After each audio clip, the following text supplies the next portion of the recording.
On the 10th they come back to Mina, and then in the morning they go to Pelt in the Jamarat. So there are three Jamarat: Jamaratul Aqaba, the last one; then Jamaratul Usta, the middle one; and Jamaratul Kubra, they call it the big one.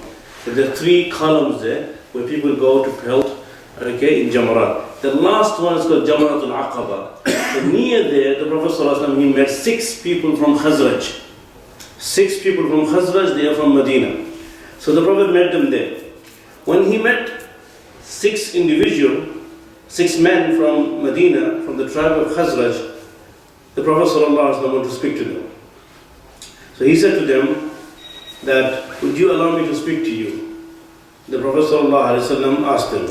They said, yes, you can speak to us, nothing here. Why should we stop you from speaking? Okay, they didn't know that the Prophet of Allah, he spoke to so many other people. They said, no, you're not allowed to speak to us. But these people, they said, yes, go ahead. So Rasulullah ﷺ spoke to them. When the Prophet ﷺ spoke to them, and he said that he is a Nabi, okay, so immediately they started looking around to each other. They said, oh people, maybe he is the same Prophet that we get threatened by the Yahud. I'll come back and elaborate later. So I think we should respond to everything that he is saying. Okay? So they said, okay, we believe in you. You are Muhammad, you are the messenger of Allah. And they believe in Rasulullah ﷺ, 6 of them. What happened there, I'll come back to this. So this is why this is called Bay'atul Aqaba. The reason it's called Bay'atul Aqaba is because the Prophet ﷺ met them and they pledged their allegiance to Rasulullah ﷺ. The following year, the 6 people who went, they went to Medina and they started telling other people about it. That we went to Mecca, and when we in Mosul, when we went to Arab, Mina, we met a very yes.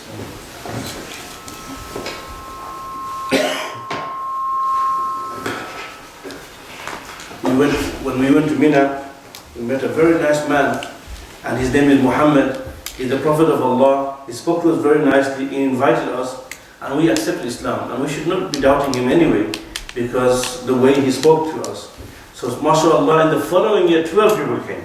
These 6 people went, and this time they got 12 more people. And this is the time. So the first year was just an invitation. In the 11th year, on the 12th year, the first time the pledge of allegiance took place, and this was known as Al-Bay'at Al-Aqaba, or Bay'at Al-Aqaba. Okay. Now, why is it that these people, they accepted Islam? And what's the story of these 12 people? First of all, when they were living in Medina, they were living with the Yahud. The Aus and Khazraj, they were living in Medina. Who are Aus and Khazraj? Aus and Khazraj, they are the 2 tribes. They actually come from Yemen. Okay, as you know that Mecca, no one was living there. There was a time there was no resident in Mecca. It all started from Ibrahim a.s. when he left his son Ismail there and Hajar. At that time there was no one living there in Mecca. No one, absolutely no one. Why? Because there's no water. How could you live in a desert? There's no water. Okay? But Ibrahim a.s., he left Ismail there. When Ismail was there, alayhi salatu wasalam, and Hajar was there, alhamdulillah, because of the sacrifices, Allah gave them zamzam, water. And then over there you have in Yemen, lots of people were living there. They had some water shortage because Sad Ma'ari, they were very good at organizing water. When that water, because a factory or the water storing area was ruined, in Arabic they call Sad Ma'ari, when that was ruined, they got out from Yemen looking for somewhere that they could reside, because without water it would be difficult for them. When they suddenly carried on, so some went towards Palestine. So the Arabs were the first to live in Palestine as well. Some went towards Syria, some came directly towards Mecca. And they saw the bears hovering around. And they knew that if the bears are hovering around, there must be water nearby. That's how, the Bedouins, this is how they recognize the water area. And then they come to Zamzam and they decided to stay there. Okay? This is how they are. Meanwhile in Medina, some people were living already in Medina, because in Medina there was lots of wells, so water was there. Yeah? Most of these people actually also come from Yemen. Okay? The same story, so many of them reside in Yemen. Aus and Khazraj, they come from Yemen, from a tribe called Qahtan. Okay? A tribe called Qahtan, they come from there, Aus and Khazraj. They're both actually brothers, but because they have no Islamic teaching, they both tribes became enemies to each other. Okay? 5 years before the hijrah of Rasulullah sallallahu alaihi wasallam, There was a battle took place in Medina called Yawm al-Bu'ath. So many, the whole battle started because Yahud, they started this battle. Okay, they went to Aus, they said something about Khazraj, and they went to Khazraj, they said something about Aus, and they let them fight, and they just enjoyed. Their idea was Aus and Khazraj are too powerful, and they're too many in numbers. Let them fight each other, so that they could be reduced in number, and when they will be reduced in number, then we come in. See how the Yahud they think? Okay, this is how they were thinking. Exactly this is what happened. They let Aus and Khazraj fight each other. This happened in Yawm al-Bu'ath. Yeah? And then right at the end, when they killed so many of them, yeah, then the Yahud, they threatened them and said, listen, whatever you guys do, you guys carry on fighting each other. Don't fight us. Because in our books we find a prophet is about to come. And you guys don't know nothing about prophet. We will recognize this prophet, excuse me. We have his details. We know his appearance. We know who he is. We will recognize him. And then we will be with him. And then together we'll fight and kill you all. So therefore don't ever mess with us. Okay, this is how this was said. Now Aus and Khazraj, they were really scared because they don't know anything about prophethood or messengerhood. This is the very first time they listened from Yahud. So when they came to Mecca for Mawsim, for Hajj, and when the Prophet of Allah said, I am Muhammad, I am the Prophet, they said, hey, this is the same man the Yahud were threatening us with. And they are not here anymore. So let us be the first to respond to him, and then we will be with him and we'll get rid of them. So that was the first intention. So that's really helped them. So what helped them is the fact that they were neighbors to the Yahud. Second thing is that they already heard about prophethood and messengerhood. Mecca they didn't. Third is the fact that, Yawm al-Bu'ath took place, the battle took place between Aus and Khazraj, and they were really tired of fighting again. So alhamdulillah, and fourth, most importantly, Allah subhanahu wa ta'ala chosen that Aus and Khazraj, they will be the first to, respond to the call of Rasulullah sallallahu alaihi wasallam. And most importantly, the point that I'm trying to make is here, is that their lineage come from where? Yemen, Qahtan. And the Prophet of Allah said already sallallahu alaihi wasallam in regards to the people of Khazraj and Yemen, he said they are very soft when it comes to Araquhum afidatan. They're very soft in hearts. Okay? And they are alyanu quluban. They are very soft in nature, soft in hearts. So they were very soft-hearted, therefore they accepted Islam, alhamdulillah rabbil alameen. Now then they requested, O Prophet of Allah, we need someone to teach us. There are 12 of us now, but 12 of us will go back to Medina, we will be preaching. We need someone to teach us. Rasulullah sallallahu alaihi wasallam said, Mus'ab bin Umar radiallahu ta'ala anhu. Mus'ab bin Umar, he went, and he was called Muqri al-Medina, the teacher of Medina. He went to Medina, and subhanallah, how many people accepted Islam? So many people, every single day they were accepting Islam at the hand of Mus'ab bin Umar radiallahu ta'ala. And he was the first Sahabi to lead people in Salat al-Jum'ah in Medina al-Munawwara before the arrival of Rasulullah sallallahu alaihi wasallam. So even in Medina he was giving khutbah, okay? And after the khutbah people were gathering, and subhanallah, there was a time that every single household was talking about Rasulullah sallallahu alaihi wasallam, about Iman. Mus'ab bin Umar, he could have, go to Medina, and he could have basically collect lots of money, chanda that we say, yeah? That I am the messenger of Allah sallallahu alaihi wasallam. You people give me a house, give me money. That's what people usually do, okay? But he was disciplined and taught by Rasulullah sallallahu alaihi wasallam. So therefore, when he went to Medina, he wasn't even accepting any da'wah from anyone, any money from anyone, nothing like that. Just give me a place to stay that I could preach. That's the reason why the Prophet of Allah taught me. And he used to read the Quran to them. One of the reasons why people were embracing Islam is because they understood Arabic language.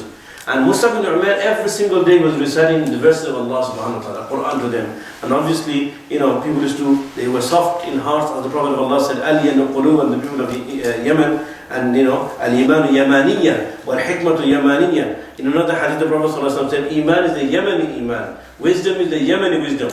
People of Yemen were praised by Rasulullah sallallahu alaihi wasallam. This is the reason why their hearts were very soft, and they accepted the invitation of Rasulullah sallallahu alaihi wasallam.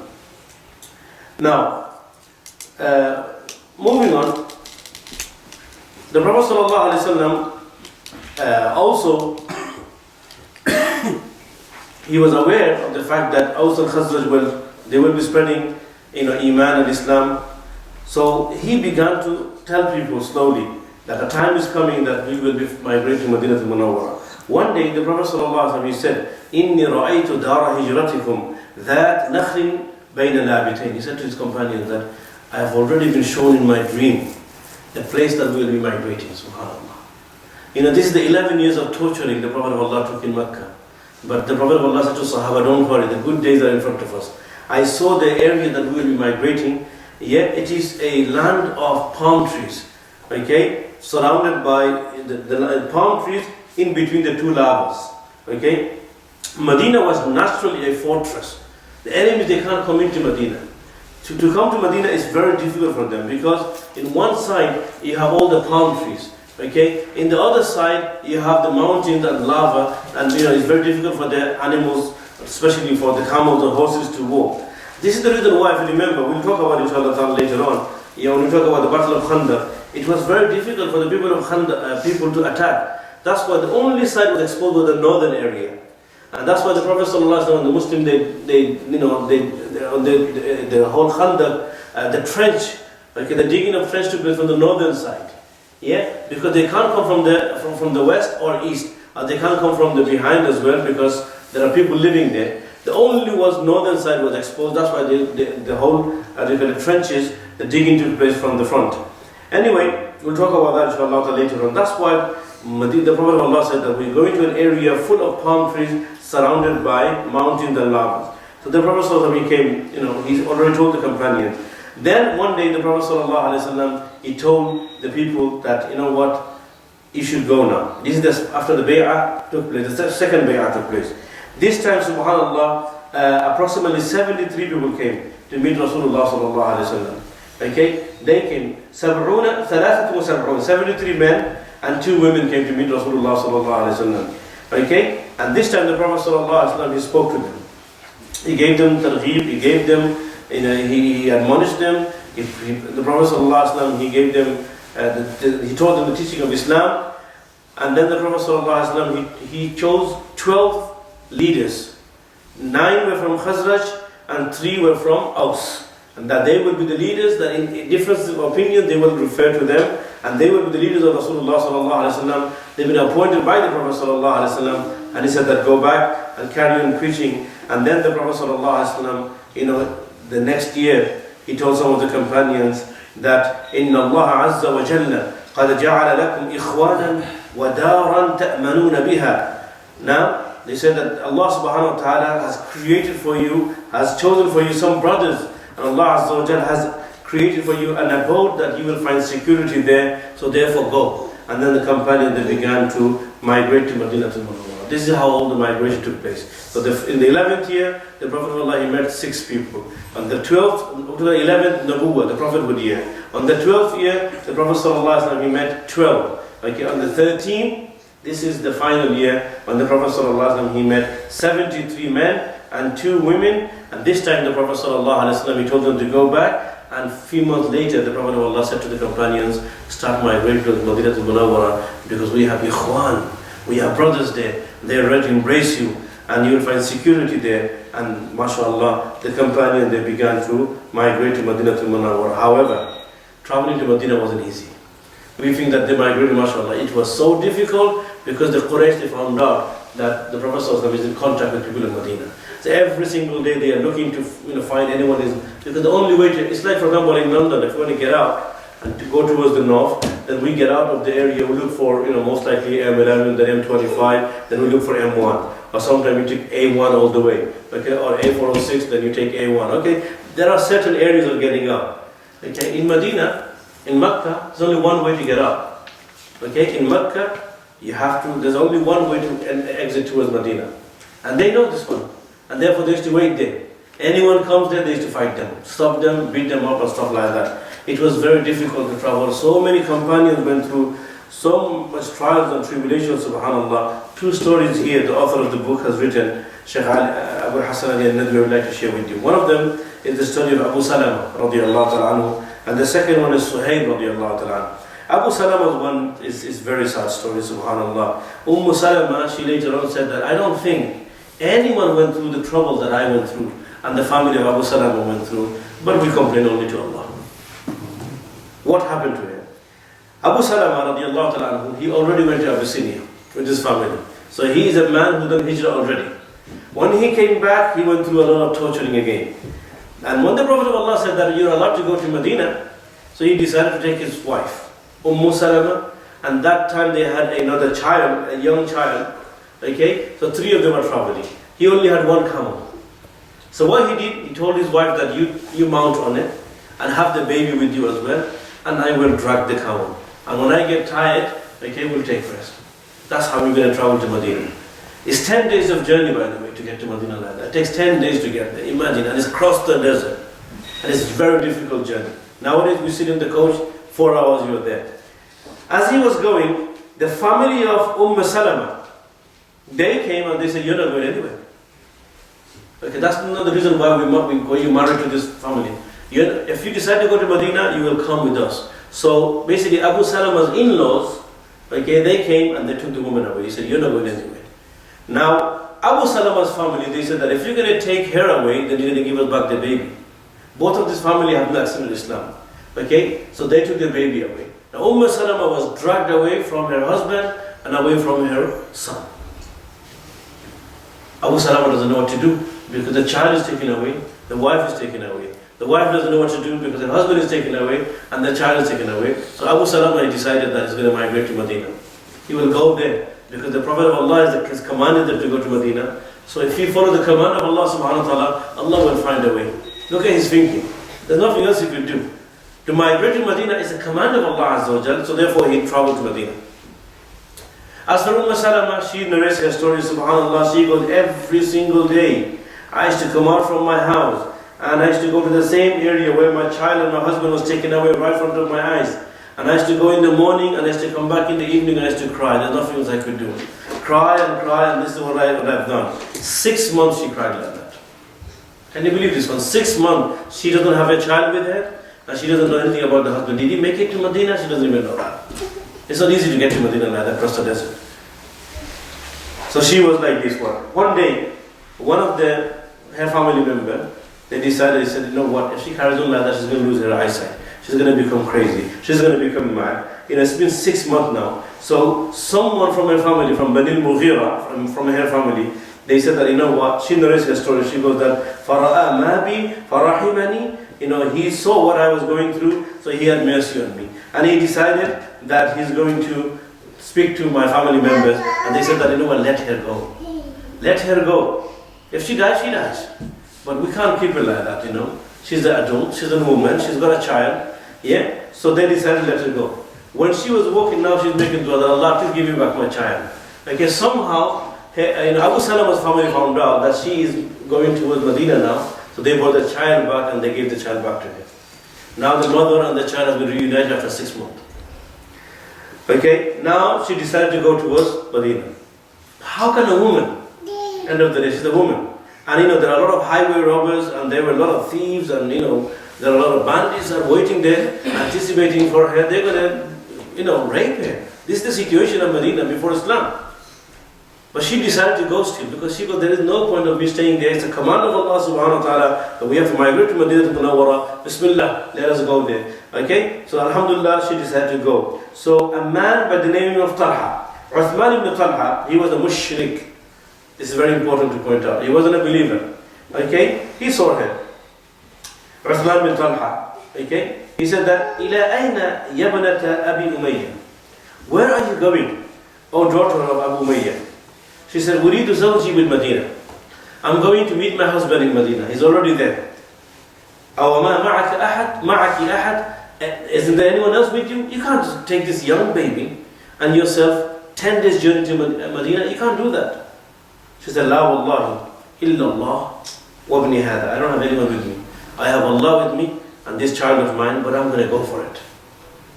Now this mushrik, he said, this is amazing. This is the quality of the Arab they had. And I talked about it in my first session, if you remember. And I said, one of the reasons why Allah subhanahu wa ta'ala decided to send Muhammad sallallahu alaihi wasallam to Arabia, especially to Quraysh, is because although the Arab, they were mushrikun, but they were men of principles. They had good qualities. They were honest people. They were righteous people. They were generous people. They had qualities that I talked about in exactly this is what happened. Subhanallah, we don't have men like this. Where are the men nowadays, we ask? He said, you know what? You are a woman. Although you're a believer, I'm a disbeliever. End of the day, it's my duty to take you to Medina. I have enough to do with Islam. No, that's not Islam. I will not be Muhammad, but I can't see a woman like this with a young boy suffering, subhanAllah. We need to have men like this. If we had men like this, then our sisters, they won't be butchered in Syria. If you have men like this, then no one will be touching a woman in Palestine. We don't have men like this. They're very little. They don't care. People, they see women are dying, they take pictures and they put it on Facebook. These are the situation nowadays. They see people burning in Burma and they film the whole situation and then they put it on. The quality is gone now. And this is a mushrik man. He said, I can't see you. I can't see you getting tortured like that. You're going to go cry. The young babies with you. It's going to be very difficult. I'm going to travel with you. And he decided to travel. SubhanAllah, this man who wasn't a believer, he decided to travel. His name is Uthman ibn Talha. I remember his name because his story will come later on. And there's something really amazing about him even later on as well. Uthman ibn Talha, he goes, no, I'm going to take you. She said, why would you do that for? Just for assurances. Yeah? He said, I just can't see a woman and a child going across the desert for a 10 days journey. I can't. And I seen with my own eyes, I don't think I could have sleep in the night. I'm not going to let that happen. SubhanAllah, he travels. Salama narrates the story. She goes that, I haven't seen anyone like this man, SubhanAllah. He goes, whenever I want to have rest, he goes, do you want to have rest? I said, yes. So what he does, okay, he makes the camel come down, and then he ties the camel to a tree, and then he goes away so that I could have my privacy. So I could relieve myself. So I could breastfeed this child, so that he doesn't see anything. And then he goes away behind the mountain, and he drinks his water and freshen up. Then he goes, are you ready? Then I said, yes, I'm ready. Then he comes. And he did that continuously for so many. And then he goes, do you want to have rest? He said, yes. Oh, the baby is sleeping? He said, yeah. He goes, let the baby sleep, let you sleep. And then he goes away again, so that I could have, so that he's nowhere near me. He doesn't look at me sexually. He doesn't want to benefit. He doesn't want anything like that. She was a vulnerable woman. Anything could have happened. He goes, no, nothing happened. He goes away. And then he shouts from far away, that, are you ready? And then he comes to me. This is how we traveled all the way until they came to Quba. When they came to Quba, he said that, I think this is Quba, and I think your husband will be most likely here somewhere, and there are Muslims there, so go speak to them. Okay? He doesn't even wait to get some sort of reward or award from her husband. Okay? He saw Abu Salama running to her. He didn't want to see how they meet each other as well. He just straight away turned around, on his camel, head towards Mecca, and he went. Look at this, what kind of people they were. And remember, he was an unbeliever. Okay? He did become Muslim. But when? 7 years later. We'll talk about that. After the Sulh al-Hudaybiyah, he became Muslim. So all that time he wasn't a believer. Right. Then Abu Salama and Salama, they meet. This is how they traveled, and this is how the hijrah was done. Next story is Suhaib radiallahu ta'ala anhu. Suhaib radiallahu ta'ala anhu, Allah subhanahu wa ta'ala gave him a lot of wealth. He had a lot of land. So when he was traveling to Medina, the Quraysh, they grabbed him and they said, أتيتنا سعلوكا حقيرا فكثر مالك عندنا وبلغت الذي بلغت ثم تريد أن تخرج بمالك ونفسك. He said, look, you came to us as a poor man, because Suhaib came from Suhaib al-Rumi, they call him. He was from the Byzantine. He was a Roman in lineage. Okay? So they said that, you are a foreigner. A foreigner, that's how we look at you anyway.